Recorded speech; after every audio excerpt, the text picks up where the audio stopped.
Hey everyone, what's going on? Welcome back to Lights and Buttons. Today we're going to be talking about power stations, specifically this EcoFlow River 2 Pro solar generator. So this thing is not just a power station, but can be also connected to solar panels so that you can charge off the grid without needing 120 volt power from your house in case there's an extended outage. With that being said, this is not sponsored by EcoFlow. EcoFlow has no input on the production of this video.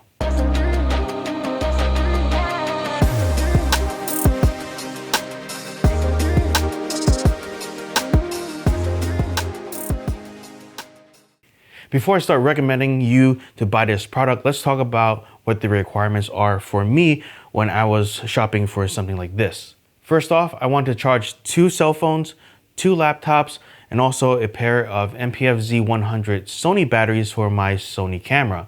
And I want to do that for a period of 3 days.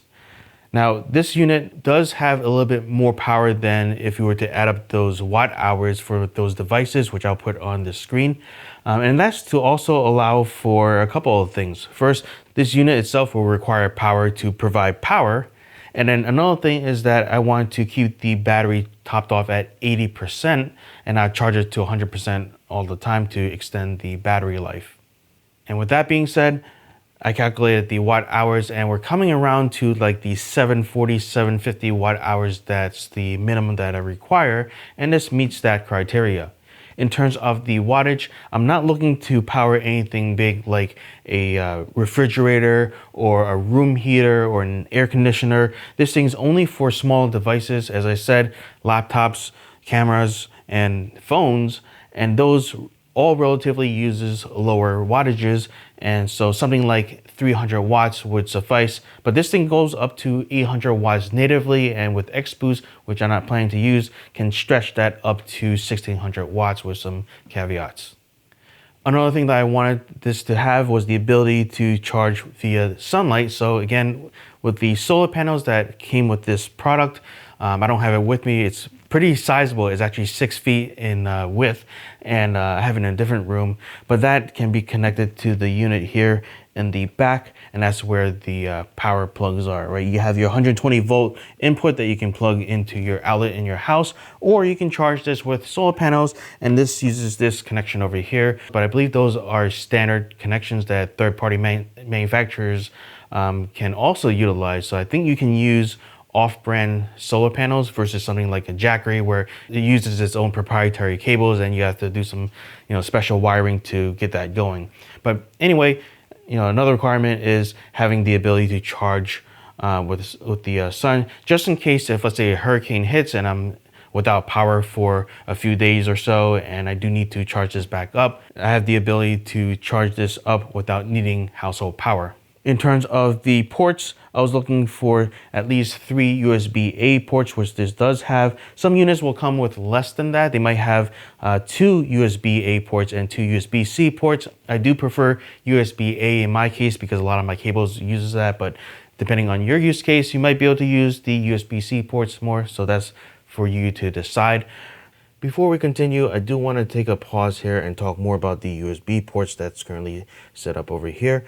And when I was doing my initial research, I think I made a little bit of a silly mistake, not a showstopper though, regarding the USB port setup.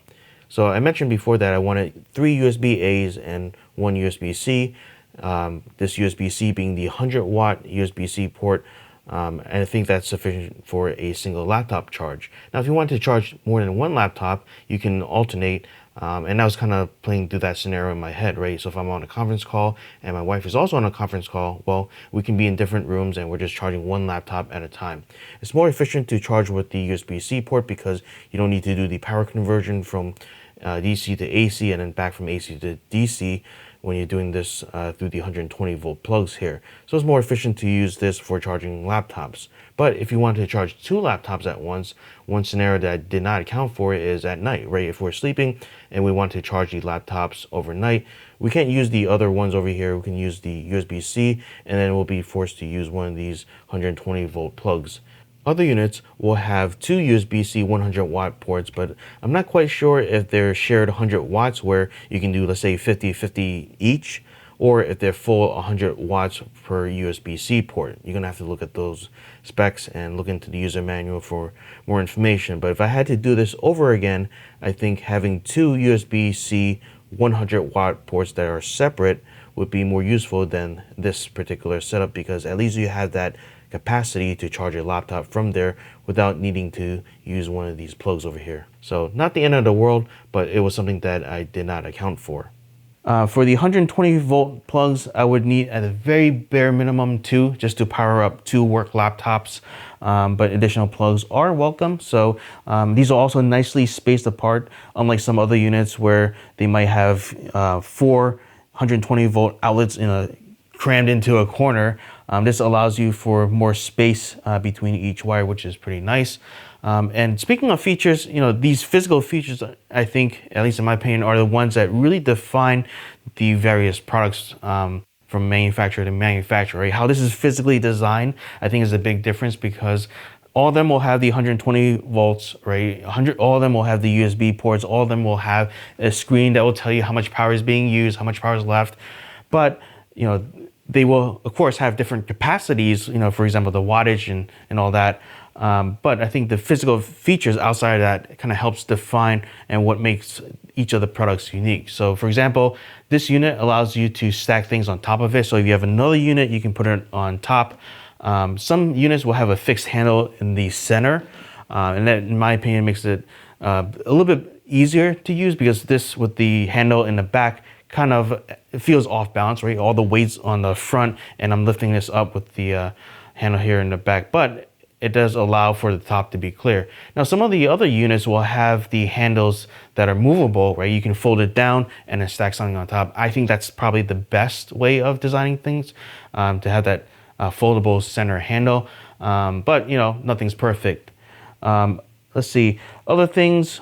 Oh, and the batteries. This battery is a lithium iron phosphate battery, also known as an LiFePO4 battery or an LFE battery. These are different than the lithium ion batteries. The lithium ion batteries are different because they don't last as long, 10 years versus 5 years, give or take. I'm using this sparingly.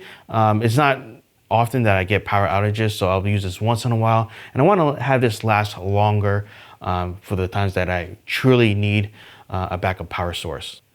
Another thing I was looking for was the ability to control the maximum charge for the unit. And what do I mean by that? Well, batteries don't like to be at 100% all the time. And from what I've read, you can make a battery last a little bit longer by charging it up to, let's say, 80%. Even if you keep it at 80%, it's better than charging it up to a full 100% and keeping it maxed out all the time. And you can do that through the app, right? So if you use a phone and you connect to this via Bluetooth, right? You have the option of using Wi-Fi, but you don't need Wi-Fi to do that. You don't need to connect to the internet to control this, because if you're out in the middle of nowhere, well, you're kind of stuck without internet, right? And that's kind of a poor design if you have that dependency. But over Bluetooth, you can control various settings, including the minimum power that this will supply before it cuts off the power, and the maximum that this will charge up to. So I think that's a nice touch for this product that not all products will have. In terms of the weight, I was looking for something that's under 20 pounds, so it's manageable if I need to move this from room to room or going up and down the stairs. 20 pounds, it's I can bring that up easily with no issues, multiple flights of stairs. But when you get into those bigger units where it starts looking like suitcases, that I don't want to lug up and down the stairs as much. So I think the size and weight is pretty nice. All right, and some of the other things that I was looking at that's lower on the priority list is a removable battery, which this doesn't have, and a lot of the other units doesn't have either. And when I was looking into this is not a showstopper because, well, most of the cost is the battery itself, and plus with the LiFePO4 batteries, they last for 10 years, or they're rated to last for 10 years. So after 10 years, something better is going to be out, and by that time, you're probably going to buy a whole new unit anyways. And it's not really worth designing something that allows you to swap out that battery. Another thing that I was looking at is a built-in light. If you look at the Anker units, for example, they have an LED bar, which is pretty interesting. This unit doesn't have any built-in lights, right? So you got the LCD screen You get the 120 volt outlet, so you can plug in a lamp, of course, to this, but this doesn't have any LEDs like, on the side, on the back, on top, or anything like that. And that's okay. In my opinion, at first I thought that was a more important feature to have, because, well, if your house lights are out, then you can't really see anything. But if you can plug in a lamp in one of these, I think that's probably a better option, because then you can have this sit in, let's say, one corner, and then your lamp can be pivoted and positioned so that your light is shining to the direction that you want, versus having a light that just fires out in one direction, right? So in my mind, that's not a showstopper at all. In terms of warranty, this thing comes with a 5-year warranty, and that differs than some of the other units where they may come with a 2-year warranty. And in my opinion, having 5 years is just a better guarantee that this will probably last a good amount of time.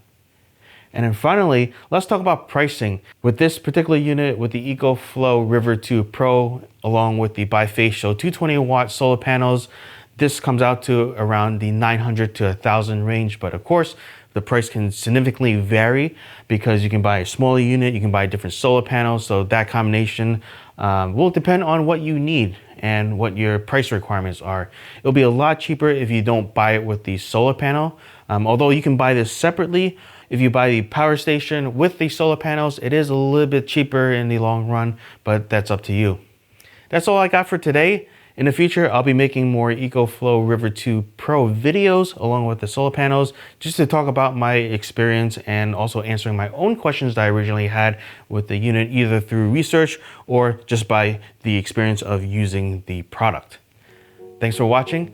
Don't forget to like, share, and subscribe if you haven't done so already, and I'll see you in the next video.